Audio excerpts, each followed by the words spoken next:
આપણે સૌ ગોંડલના 17મા મહારાજા ને એક નામદાર હિમાંશુસિંહજી સાહેબની નગર યાત્રામાં આપ સૌ જોડાણા, તે બદલ આપ સૌનો, ગોંડલના નગરજનો, સૌ મહેમાનો, સૌ અગ્રણીઓ, સૌનો હૃદયપૂર્વક રાજી પરિવાર આપનો આભાર માને છે।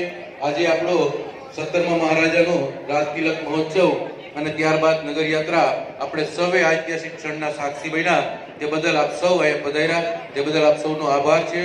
હજી પણ આપણો જે રાજસુ યજ્ઞ છે એ શરૂ છે, આવતીકાલે પૂર્ણાવતી છે, તો આજે આપ સૌ પ્રસાદનો લાવો લઈ અને આપણે સૌ છૂટા પડીશું આજના દિવસે। ખાસ કરીને પ્રસાદમાં થોડી ભીડ વધારે થાય તો આપ સૌ ગોંડલના નગરજનો છો, આપણા સૌ પોતાના છો।